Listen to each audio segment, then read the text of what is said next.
Exercice 10, écrire les nombres complexes. Ouh, ils m'en connaissent ça. Les nombres complexes suivants en notation exponentielle. Bon, bah c'est parti.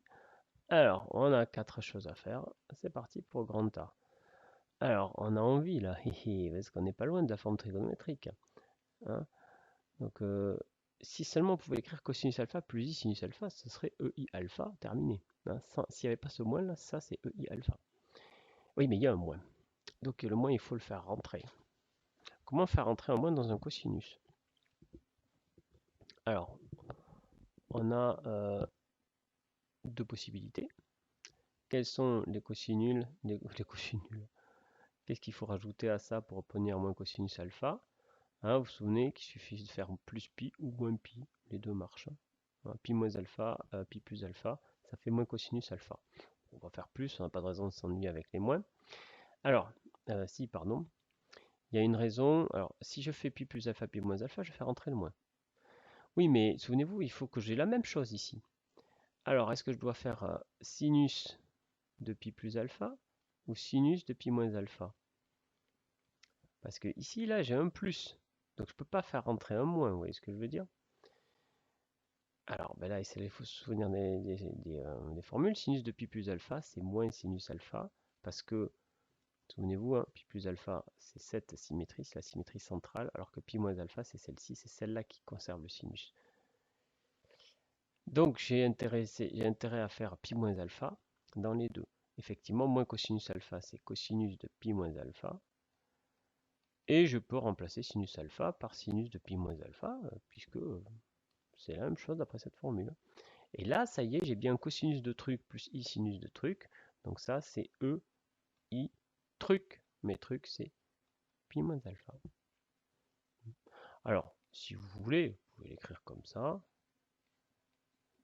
Hein, si ça vous amuse. Attention, il y a le i en bas.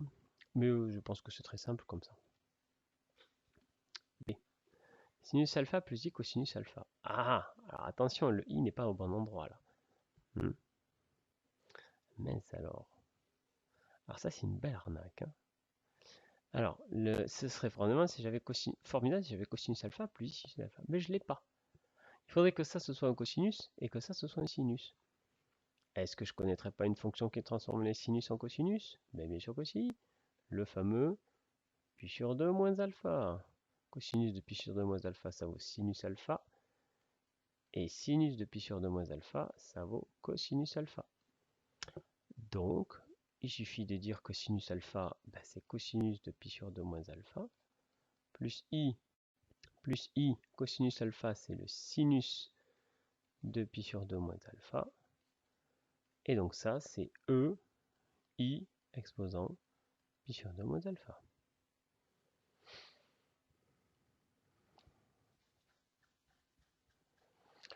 Tiens, tant qu'on y est là. Donc pareil, ça peut s'écrire EI pi sur 2 divisé par EI alpha. C'est un alpha ça. Alors tant qu'on y est, ça vaut quoi EI pi et EI pi sur 2? Hein?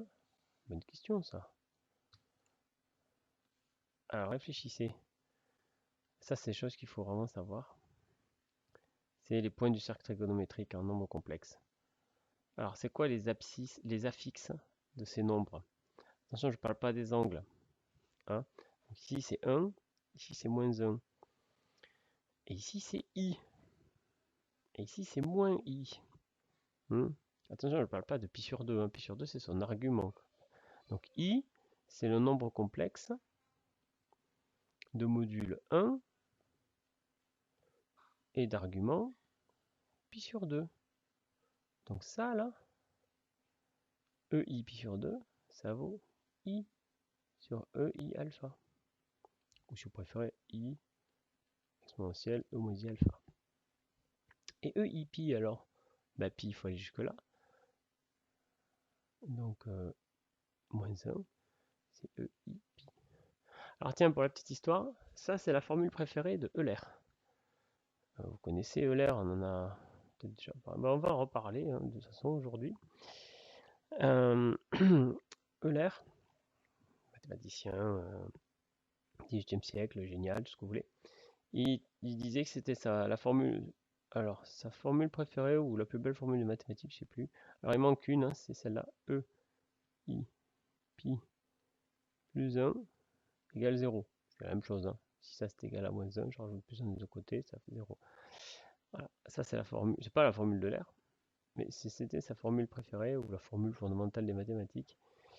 Alors, ben parce que vous avez quand même trois constantes fondamentales des mathématiques. Le nombre de l'air, puis I, ouais, et vous avez 0 et 1, qui sont l'élément neutre de l'addition et l'élément neutre de la multiplication, donc des nombres très importants. Voilà, donc là vous avez à peu près tous les nombres qu'il faut pour faire des mathématiques. Avec ça, vous pouvez faire tout. Bon, fin de la parenthèse. Alors, C à présent. Bon, là, ça c'est un classique. J'ai... Alors, il y a deux façons de faire. Soit vous dites, bon ben ça là, en bas je vais multiplier par le conjugué, comme ça je dégage. En haut, du coup, je me ramène à une forme algébrique. Une fois que j'ai la forme algébrique, je vais sur la forme trigonométrique. Je peux faire ça, mais ce serait faire fi de ce que nous connaissons. Hein? Alors, je vous engage à aller faire ces exercices, hein, toujours pareil, avant que je devoie la correction. Faites-le, mettez en pause, faites ça sous forme sous forme algébrique. Là, vous arrivez à mettre ça sous la forme A plus IB, en multipliant par le conjugué, patati, comme on a vu. Et puis après, module, divisant par le module, argument, vous trouvez l'argument. Et c'est très bien. C'est un bon exercice. Alors, je ne vais pas le faire, puisque je vais faire beaucoup plus rapidement. Qu'est-ce que je vais faire? Eh bien, je vais dire ça, moi. Alors, qu'est-ce que c'est? Eh bien, je vais regarder le numérateur. Et le numérateur, je vais l'écrire sous forme exponentielle. Alors, allons-y. C'est quoi le module de ça? Le module de ça, donc c'est racine de 1 au carré plus 3 plus racine de 3 au carré. Donc, c'est 2. Et si je... Donc ça, là, c'est égal à quoi? Si je mets 2 en facteur, c'est égal à 1 demi plus i racine de 3 sur 2. Bon, et ça, je sais mettre sous forme trigonométrique. C'est 2 fois... Alors, 1 demi, c'est le cosinus de pi sur 3. Racine de 3 sur 2 aussi. Donc ça, c'est e i pi sur 3. Vous comprenez pourquoi on a fait autant de trigonométrie en début d'année, hein? Il y a vraiment besoin d'être calé en trigonométrie pour s'en sortir d'un nombre complexe. Bon, c'est tout. 2i pi sur 3. De même, maintenant regardons le dénominateur. Moins 1 plus i racine de 3. Alors, pareil, son module c'est quoi? Alors c'est racine de moins 1 au carré plus racine de 3 au carré, c'est-à-dire c'est encore 2. Donc je mets encore 2 en facteur. Du coup j'obtiens moins 1 demi plus i racine de 3 sur 2. Donc cette fois c'est plus en 1 demi, c'est en moins 1 demi qu'on est. Il y a toujours racine de 3 sur 2. C'est donc plus en pi sur 3, mais en 2 pi sur 3. Donc 2i 2 pi sur 3. Bien, maintenant c, qu'est-ce que c'est? Eh bien c'est ça, 1 plus i racine de 3, c'est-à-dire 2e i pi sur 3, divisé par moins 1 plus i racine de 3, c'est-à-dire 2e i 2 pi sur 3. Égale 2 divisé par 2, ça s'en va, e i pi sur 3, moins 2 pi sur 3. C'est-à-dire e i moins pi sur 3. Moins 10 pi sur 3. Et attendez, c'est encore mieux, maintenant que j'ai ça. Donc module 1, donc mes deux premiers là, il y en avait un qui était là, mais de module 2, donc par ici. L'autre il était là, mais de module 2, donc par là. Et bien ça divisé par ça, ça me donne le nombre de module 1, hein, puisqu'il y a un 1 ici, et d'angle moins pi sur 3. Donc ça me donne ce nombre complexe. C'est pas beau ça? Si, c'est beau. Alors vous vérifiez avec la méthode, hein, A plus IB, vous devez arriver à la même chose. Bien, terminons avec le D à présent. Alors est-ce qu'on fait pareil? Bah oui, on peut faire pareil. Cette fois, c'est trois nombres là. Bon, bah alors commençons. Oui, il y a 2i, il y a 1 moins i, et il y a 3 plus 3i racine de 3. Bon, bah on va regarder chacun. Alors 2i. 2i, le module de 2i, c'est quoi? Bon, alors, module de 2i, on pourrait le calculer, mais regardez, i c'est là, donc 2i c'est là. Donc la distance à 0 c'est 2, puis terminé.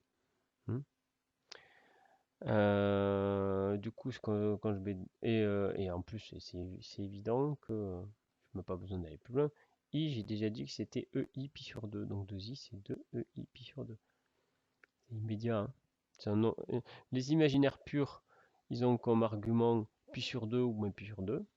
Enfin, ça dépend du module. Hein. S'ils sont vers le haut, c'est plus pi sur 2. Vers le bas, moins pi sur 2. Et les réels, bon voilà, l'argument c'est 0 ou pi selon qu'ils sont positifs ou négatifs.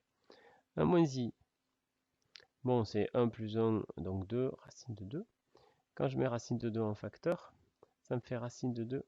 Alors attendez, il faut que j'écrive ça bien. 1 moins i, je peux dire que c'est racine de 2, facteur de 1 sur racine de 2 moins i, 1 sur racine de 2. On l'a vu la semaine dernière celui-là. Hein, vous vous souvenez, ce racine de 2, je peux l'écrire aussi racine de 2 sur 2. Racine de 2 sur 2. C'est-à-dire que ça, c'est racine de 2. E.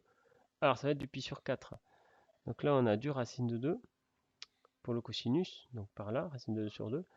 Et pour le sinus, moins racine de 2 sur 2. Donc on est en moins pi sur 4. Et enfin, lui, alors son module, c'est quoi? Alors, on voit qu'on peut mettre 3 en facteur, hein, clairement. Donc en fait, c'est 3 fois le module de 1 plus i racine de 3. C'est-à-dire 3 fois, alors 1 plus i racine de 3, on l'a vu tout à l'heure, son module c'est racine de 4, donc 2. Donc le module ici c'est 6. Alors si je mets 6 en facteur de ceci, bah, ça nous fait 3 divisé par 6, ça fait 1 demi, plus racine i racine de 3 sur 2. Oh là là, ça alors. Bon alors c'est qui? Alors qui c'est qui est en cosinus égale à 1 demi et sinus racine de 3 sur 2? Je ne suis pas très original, c'est pi sur 6. 3, excusez-moi. Et donc ne pas oublier le i surtout. Bien, et bien maintenant qu'on a ça, qu'est-ce qu'il nous suffit de faire? Eh bien il nous suffit de dire, bon ben d, qu'est-ce que c'est? Eh bien on a dit que c'était 2 ei pi sur 2 fois 1 moins i, c'est racine de 2 fois e moins i pi sur 4. Le tout divisé par 6 ei pi sur 3. Comment se sortir de ça? Eh bien il suffit de gérer, de mettre ensemble les constantes. Donc ici les constantes, si je mets ensemble, ça fait 2 racine de 2 sur 6, constante multiplicative, hein, fois exponentielle i, ouvre la parenthèse, c'est parti pour les arguments. Pi sur 2, plus, moins pi sur 4, moins pi sur 3. Hein, moins, ce moins, attention, je ne vais pas le faire de cette couleur, sinon on verra. Ce moins, c'est ce trait de fraction, hein, toujours cette vieille formule sur les puissances. Alors 2 racine de 2, 2 racine de 2 divisé par 6, ben, il y a le 2 qui s'en va. Donc il nous reste racine de 2 sur 3 fois EI et l'argument. Alors pi sur 2 moins pi sur 4 moins pi sur 3. Pi sur 4 plus pi sur 3, ça fait... ça fait plus que pi sur 2, ça. Ça fait un négatif, d'accord.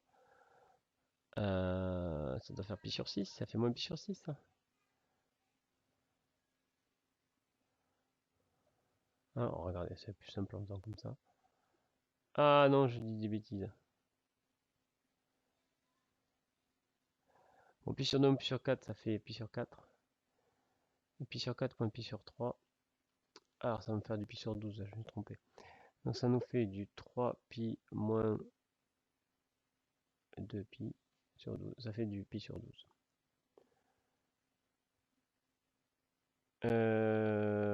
Ouais, et non, ça devrait faire du moins pi sur 12. C'est x4 là, ouais, moins pi sur 12. Vous voyez, j'ai toujours le... Alors, je ne sais pas si c'est très clair quand je parle, mais je me représente les angles en fait sur le cercle. Et du coup, ça me permet de savoir que j'étais sûr que c'était positif, parce que regardez, je prenais du 90 degrés, j'ai enlevé du 45 degrés et encore du 60 degrés. Bon, bah d'accord, c'était du négatif. Bon, voilà, terminé. Vous voyez comment on obtient la forme trigonométrique. C'est très facile, ou forme exponentielle, pardon. Dès que vous avez des quotients, que des quotients et des produits, la forme exponentielle, ça marche du tonnerre. Au contraire, passer par la forme cartésienne, en forme algébrique, c'est super long. C'est pas le but. Plein d'exercices.